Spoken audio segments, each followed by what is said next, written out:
और आपके साथ मैं हूं मीनाक्षी जोशी। एक बाबा जिसके भक्त हिंदुस्तान में ही नहीं बल्कि 7 समंदर पार अमेरिका में भी है। उनके भक्तों में शुमार है दुनिया की वो शख्सियतें जो एप्पल और फेसबुक जैसी कंपनियों के मालिक हैं। हम बात कर रहे हैं नीम करौली बाबा की, जिनका आश्रम उत्तराखंड के नैनीताल के कैंची इलाके में है। नीम करौली बाबा के आश्रम में स्टीव जॉब्स और मार्क ज़करबर्ग जैसी हस्तियां जा चुकी हैं, लेकिन उनकी बाबा से मुलाकात नहीं हुई क्योंकि वो तो 42 साल पहले ही समाधि ले चुके हैं। आखिर क्या है समाधि वाले बाबा का इस संत का रहस्य? क्यों दुनिया भर में लोग नीम करौली बाबा के भक्त हैं? हमने यही पड़ताल करने की कोशिश की उनके आश्रम पहुंचकर।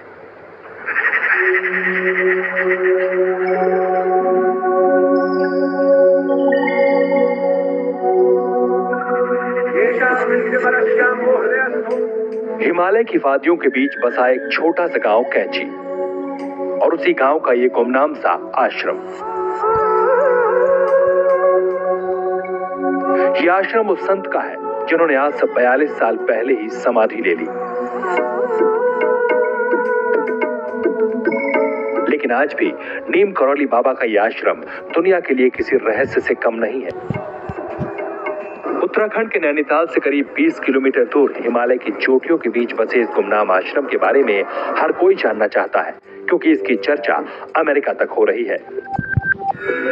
नीम करौली बाबा और उनके कैंची आश्रम के बारे में चर्चाएं शुरू हुई फेसबुक के मालिक ज़ुकरबर्ग और प्रधानमंत्री नरेंद्र मोदी की अमेरिका में मुलाकात के बाद, जब दुनिया भर के करोड़ों लोगों को जोड़ने वाले फेसबुक के मालिक ज़ुकरबर्ग ने खुलासा किया कि उन्हें नीम करौली बाबा के कैंची आश्रम जाकर आध्यात्म की वो ताकत मिली जिसने उन्हें पूरे तौर में सहारा दिया था। Before things were really going well and we had hit a tough patch and a lot of people wanted to buy Facebook and thought we should sell the company, I went and I saw one of my mentors, Steve Jobs, and he told me that in order to reconnect with what I believed as the mission of the company, I should visit this temple that he had gone to in India. Steve jobs की सलाह के बाद mark Zuckerberg कैंची आश्रम कब आए थे और कहां रुके थे, क्या किया था, यही बात हमने आश्रम के प्रबंधक और बाबा के भक्त विनोद जोशी से पता करने की कोशिश की। ये स्पष्ट है कि मार्क ज़ुकरबर्ग आए यहाँ, वो गलत बात नहीं है, और ये भी सत्य है कि इसको स्टीव जॉब्स की प्रेरणा से ही ये यहाँ आए। स्टीव जॉब्स ने कहा तेरे मन की स्थिरता तभी हल होगी, तू तभी तेरे को सही मार्ग, तेरा मार्ग खुलेगा जब तू एक बार वहाँ जा जहाँ मैं गया था। हमें पता चला कि मार्क ज़ुकरबर्ग 2 दिन तक आश्रम में रुके थे, लेकिन सवाल ये था कि आखिर उन्हें यहाँ कौन सी आध्यात्मिक शक्ति मिली थी। अमेरिका से निकले इसी रहस्य ने हमें ये पड़ताल करने पर मजबूर कर दिया कि क्या है इस आश्रम में। आखिर कौन थे नीम करौली बाबा, जिनकी समाधि के बाद भी ज़ुकरबर्ग अमेरिका से चलकर आश्रम तक आए और नई ऊर्जा लेकर लौटे। हमें जानना चाहते थे कि आखिर ये कौन सी ताकत है जिसकी वजह से लोग बाबा के इस आश्रम तक खींचे चले आते हैं। आखिर ये कौन सी शक्ति है जिससे फेसबुक के फाउंडर ज़करबर्ग तक भी कैंची के आश्रम तक पहुंच गए। बस यही जानने के लिए हम नैनीताल से 20 किलोमीटर दूर कैंची धाम तक पहुंच गए। ये जानना जरूरी था कि आखिर कौन है नीम करौली बाबा। आखिर क्यों दुनिया के सबसे ताकतवर मुल्क की बड़ी बड़ी शख्सियतें एक संत के आश्रम में आकर सिर झुकाती हैं। आखिर इस संत के पास ऐसी कौन सी शक्ति थी जिसका असर अमेरिका तक फैला हुआ है। हमारी मुलाकात इस आश्रम में मौजूद कुछ भक्तों से हुई। हमने बाबा का जिक्र छेड़ा तो चमत्कार की कई कहानियां सुनने को मिली। मालपुए बनाने के लिए तेल खत्म हो गया था, तो बाबा जी ने अपने भक्तों को जो है आदेश दिया कि नीचे जो नदी बह रही है, सिपरा नदी, वहाँ से कुछ माता जी से आप घी मांग के लाओ। तो उन्होंने उनको एक टिन दिया, बोला इसमें जल भर के लाओ। तो वहाँ से वो जल भर के लाए और मंदिर में लाके वो घी हो गया था। किसी ने कहा बाबा सिर्फ बात करके लोगों के दिल की बात समझ जाते थे, तो किसी ने कहा वो अंतर्यामी थे जो लोगों के दुख दर्द को बिना कहे जान जाते थे। ये बातें हमें हैरान कर रही थी कि आखिर नीम करौली बाबा के पास ऐसी कौन सी शक्ति थी। इसी बीच हमें नीम करौली बाबा के कुछ विदेशी भक्त नजर आए जो हनुमान चालीसा का पाठ कर रहे थे।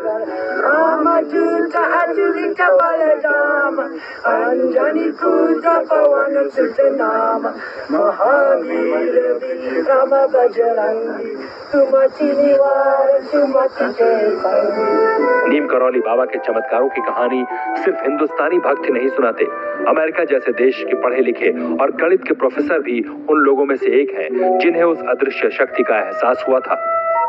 And he said, you were out under the stars thinking of your mother last night. Which, I mean, a Harvard professor, you know, knowing, having been in cognitive research and stuff like that, nothing made me ready for that. हमें पता चला कि Richard एल्पर्ट को नीम करौली बाबा से मिलाने उनके एक अमेरिकी दोस्त रामदास लेकर गए थे, जो खुद सन्यासी बन गए थे। रामदास बताते हैं कि जो रिचर्ड एल्पर्ट बाबा से नहीं मिलना चाहते थे, वही रिचर्ड बाबा के इतने बड़े भक्त बन गए कि अमेरिका में जाकर नीम करौली बाबा का आश्रम खोल लिया और प्रवचन भी करने लगे।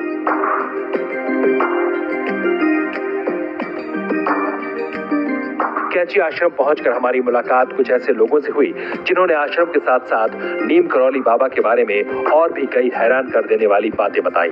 आपको आगे बताएंगे, लेकिन उससे पहले ये जान लीजिए कि जिस एप्पल कंपनी का डंका आज पूरी दुनिया में बज रहा है, उसके मालिक स्टीव जॉब्स की जिंदगी यहाँ आकर कैसे बदल गई थी, वो भी बाबा से बिना मिले।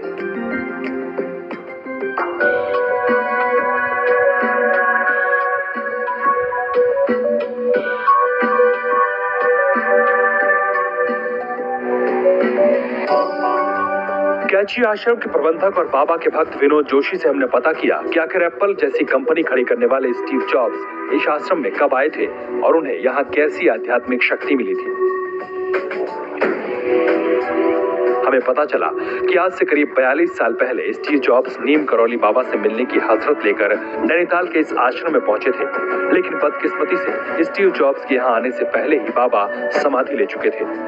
स्टीव जॉब्स साधारण व्यक्ति ही है, लेकिन उसका आध्यात्मिक तेज इतना था कि वो अपना एकांत में रहता था। लगभग करीब 2-3 महीने यहाँ रहा हो, लेकिन बाबा जी महाराज तब प्रस्थान कर चुके जब समाधि के लिए, यानी कि वो नहीं दर्शन नहीं हो पाए, लेकिन बाबा जी महाराज की समाधि के 2-3 माह बाद आया। स्टीव जॉब्स का बाबा से मिलने का सपना अधूरा ही रह गया। हमें पता चला कि स्टीव जॉब्स ने बाबा की समाधि के सामने बैठकर उस वक्त ध्यान भी लगाया था। बाबा के इसी नीम करौली कैची धाम में 1974 में स्टीव जॉब आए। तब तक बाबा समाधि ले चुके थे। स्टीव जॉब घंटों तक बाबा की तख्त के सामने बैठते और फिर हनुमान चालीसा का जप करते। यहाँ आने वाले हर भक्त की तरह स्टीव जॉब्स ने भी उसी तरह अपने मन को शांत करने के लिए हनुमान चालीसा पढ़ा था। बाबा के आश्रम से शांति और आध्यात्म का पाठ पढ़ने के बाद स्टीव अमेरिका लौट गए और उसी के बाद एप्पल जैसी कंपनी की स्थापना की। स्टीव की कामयाबी की कहानी को आश्रम से जुड़े विनोद जोशी नीम करौली बाबा के आशीर्वाद से जोड़कर देखते हैं। हमने कैची आश्रम में बाबा के सबसे पुराने भक्त से ये पता किया कि यहाँ से जाने के बाद क्या फिर कभी स्टीव जॉब्स लौटकर कैची आश्रम आए थे क्या।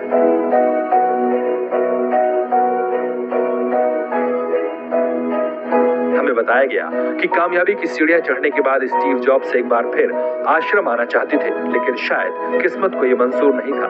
यहाँ दोबारा आने से पहले ही उनकी मौत हो गई। डॉक्टर लैरी का फोन आया था कि स्टीव जॉब्स से मिलना चाहते हैं। बहुत ही इंटरेस्टेड थे कैची आने में, और बड़ी उनकी, क्योंकि लैरी ने उनको बहुत बताया था वहाँ के बारे में, महाराज जी के बारे में, तो इससे भी ज्यादा उनकी वो इंक्विजिटिवनेस बढ़ गई थी। वो पर आ नहीं सके, उस बीच उनकी फिर डेथ हो गई थी। स्टीव ने अपनी मौत से पहले मार्क जुकरबर्ग को बाबा के आश्रम में आने की सलाह दे दी थी, जिसे मार्क ने माना भी था। जब मार्क जकरबर्ग यहाँ पर आए तो ठीक सामने वो पहले दिन रुके, वो सामने की कुटिया में। अभी वो कुटिया प्रतिबंधित है, वहां जाना मना किया हुआ है, लेकिन ठीक सामने की तरफ आप देखें तो वहां पर मार्क जकरबर्ग रुके। पहले दिन रुकने के बाद जब मौसम खराब हो गया तो दूसरे दिन भी वो यहीं रहे। ठीक बाबा की समाधि के सामने वो बैठे और उन्होंने इंग्लिश में लिखी हनुमान चालीसा का जप किया, साथ में मंत्रों का उच्चारण सुना और ध्यान भी लगाया। यहाँ आने वाली बड़ी बड़ी हस्तियों के बारे में जानने के अलावा हमारे दिमाग में ये बात भी थी कि आखिर नीम करौली बाबा यहाँ कैसे आए, उनका असली नाम क्या था और कैसे बना उनका आश्रम। और कैसे लोग उनके चमत्कार के गवाह बने। हमने इस बारे में भी पड़ताल की, लेकिन उससे पहले एक और बात पता चली कि हॉलीवुड की मशहूर एक्ट्रेस जूलिया रॉबर्ट्स भी बाबा की शक्ति के प्रभाव में आ गई थी। जूलिया सिर्फ बाबा की तस्वीर देखकर उनसे प्रभावित हो गई थी, लेकिन उस वक्त तक बाबा का देहांत हो चुका था। बहरहाल कैंची आश्रम का निर्माण कैसे हुआ, इसकी कहानी भी दिलचस्प है। बताते हैं कि उत्तर प्रदेश के फिरोजाबाद के अकबरपुर गांव में जन्मे नीम करौली बाबा ने 11 साल की उम्र में ही घर छोड़ दिया था। कई शहरों में घूमते हुए जब वो कैंची पहुंचे तो यहाँ पर उन्होंने अपना पहला आश्रम बनाया। एक छोटी सी नदी पार करने के बाद बाबा इस धाम पर पहुंचे और फिर उसके बाद उसी जगह जहां पर कई साल पहले कई ऋषि मुनियों ने धूरी यानी यज्ञ किया था, ठीक उसी पर बैठकर बाबा यहाँ पर पूजा अर्चना और पाठ करने लगे।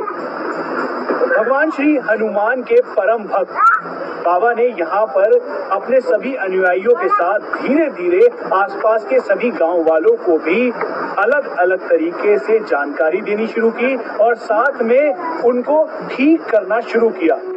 आज हिंदुस्तान समेत पूरी दुनिया में नीम करौली बाबा के लाखों भक्त हैं और सैकड़ों आश्रम हैं, लेकिन उनका सबसे पहला और बड़ा आश्रम कैंची में बना।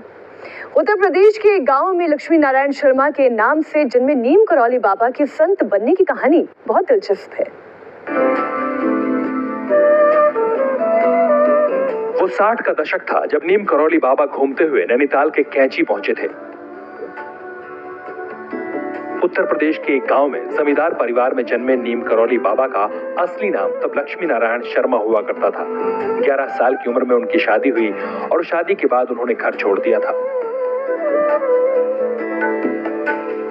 पूछने पर हमें पता चला कि कई सालों तक बाबा अलग अलग शहरों में घूमते रहे और एक दिन वो उत्तर प्रदेश के फर्रुखाबाद के नीम करौली गांव पहुंच गए।